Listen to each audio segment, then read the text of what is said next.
A new national study on the website OurTime.com has everyone talking this morning about dating. It reveals what adults will and won't compromise when dating. This is really interesting. To help us understand some of the numbers this morning and what it says about the dating population right now, we're joined on Skype by our love doctor, Jennifer Styers. Thanks so much for being with us.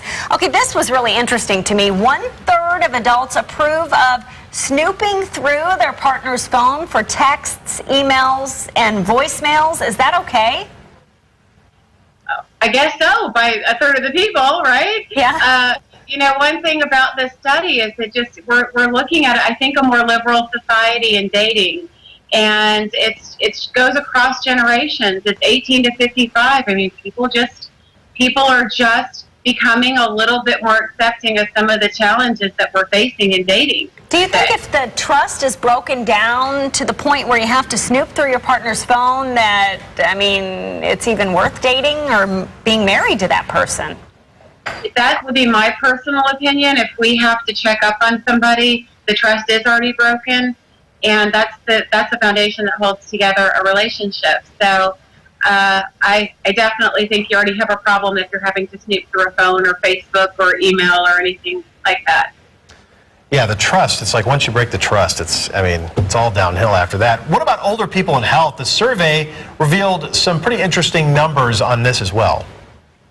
Yeah, you know, it said that about over 40% of the baby boomer generation, 55 and above, would not be willing to date somebody with health issues, which I find it a little astounding because, you know, you look at, as we all get older, we're looking at facing more and more, even little things that are happening. And so I just think we have a little bit more of a picky society out there. I think there's so many things available via technology, online dating, Facebook, all of the things. There's more people available. This study also showed that people were willing to date multiple partners. It was perfectly acceptable, majority, to date multiple people at the same time. So I think we're just looking at a different demographic in dating today.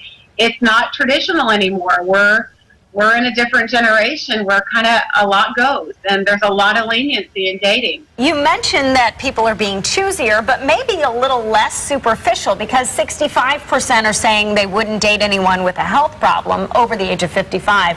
But 64% are saying they would date someone that they consider less attractive, which is so modest, you know, of people. Yeah, right. Yeah, you know, again, though, there's the liberal part. People are willing to just to kind of, anything kind of goes. I'll try this, I'll try that. And I think, too, we're also looking at the fact that we've got a 50-something% divorce rate. So, you know, we've got 50-some-odd% of people that have probably been in bad relationships. So they're willing to, I think people are willing to try anything and try out multiple people. And just, it's, like I said, it's a little bit more liberal dating world today. A lot more options, a lot more temptation, and it's just changed. Definitely some interesting numbers and some interesting statistics there. Thank you so much, as always, for coming on with us. Oh, thanks. Good to see y'all. Great to see you too, Dr. Styers.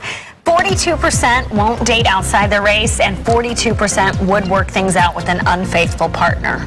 I also liked 33% of Americans think it's okay to spy as well. We talked about that, but it's like it almost sounds like a sitcom. Yeah. You know, like, yeah, material for one. If you want to see that whole study or the interview again, it's on our website. Go to fox23.com, click on the Fox box, look for National Dating Study.